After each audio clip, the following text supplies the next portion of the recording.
You're listening to CBC Online at cbchs.org. T1 CBC Online, visiting with Coach Scott Pingel. And Coach, you guys are rolling. I mean, a little tighter game against Rittner, but you guys were able to come out. Talk about that Rittner game a little bit from your standpoint. Well, we talked as a staff. It kind of was a tale of two halves. First half we pretty well dominated on both sides of the ball. We played fast on offense, played fast on defense. And then, they blocked a field goal attempt right before the end of the first half. Maybe momentum changed. We came out, threw a pick six the other way, and kind of changed it a little bit. And we just held on and, got a little adversity there.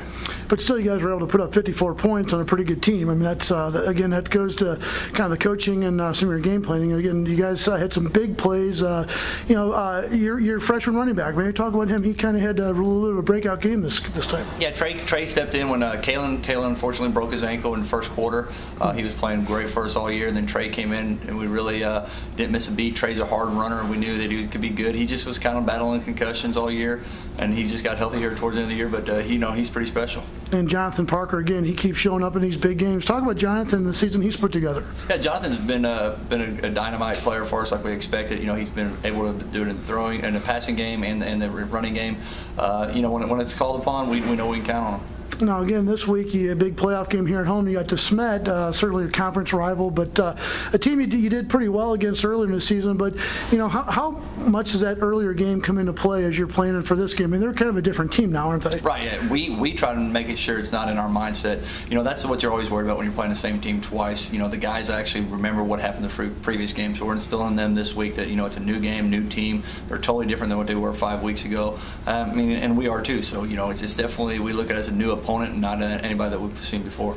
And again, I know you spoke earlier in the season about your junior quarterback, Tyler Kreth, and he's really putting some pressure on the record books here at CBC. We have to kind of see how everything shakes out, but he could have put up a really prolific year this year. Talk about Tyler and just what he's brought to you guys. I mean, you talk about his calmness, but just about him as a player. Tyler is just, he can do all the throws you ask. He can make all the reads.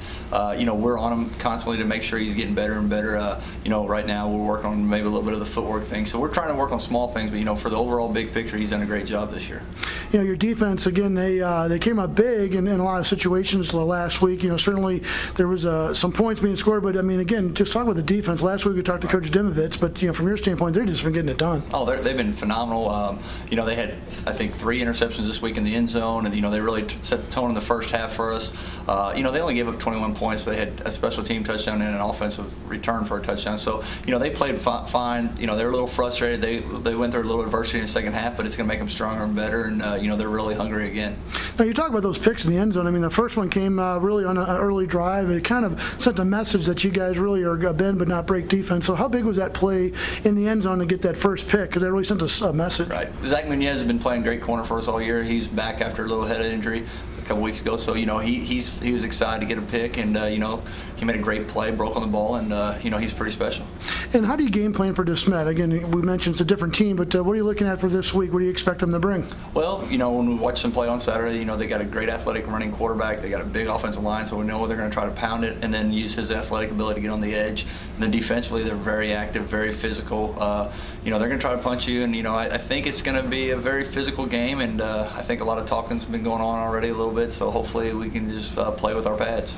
Now, again, you guys certainly, being undefeated, you guys kind of have a bit of a target on your back. We kind of talked about it earlier, but now you're in the playoffs. I mean, it's one and done. So talk about the importance of bringing your A game. I mean, you really don't know second chances here. Right. And our guys know that. Guys, finding how to get to the dome last year was a good step for a lot of these seniors, but they're pretty hungry. They know what they want, so they're not ready to hang them up and turn in pads just yet. And finally, what are you expecting here at home? I mean, you got a huge tailgate party planned. You got all kinds of stuff. There'll be a lot of fans, a lot of fan involvement, a lot of trash talking, a lot of stuff back and forth. How do you kind of remain your focus on the game with all that stuff going on? It's easy for us. We actually are the ones that get to play the game. We don't have to listen to all that other stuff and be a part of it, so our guys can stay pretty focused. I know our seniors, they realize this is their last game at home no matter what, so they're really focused and they want to leave CBC on a high note. And we did talk about it as being the last game of the year because we'd have to go to Kansas City, and then certainly the Dome would be the next step. So just the whole atmosphere of the year. It started off with a flyover, a brand new turf. It's been a really crazy year, but a lot of fun. It's been a great year. Anytime you're have a little success in high school football, it creates a great atmosphere, a great buzz around the school, and it's definitely been a lot of fun this year. And our guys have fed off the environment, and hopefully we can have a couple more ruckus crowds. And again, I mean, the fact that Coach Mickler's getting it done on the soccer side, it really does bring a buzz to the school with the football team and the soccer team and the swimmers doing so well. So there's a lot of excitement here in the fall sports. Oh, without a doubt, and we're just happy to be part of it. Yeah. Again, that's Coach Pingel. Coach, we'll catch up with you, win or lose next time, but we're expecting to win. Take care, Coach. Thanks, Rob.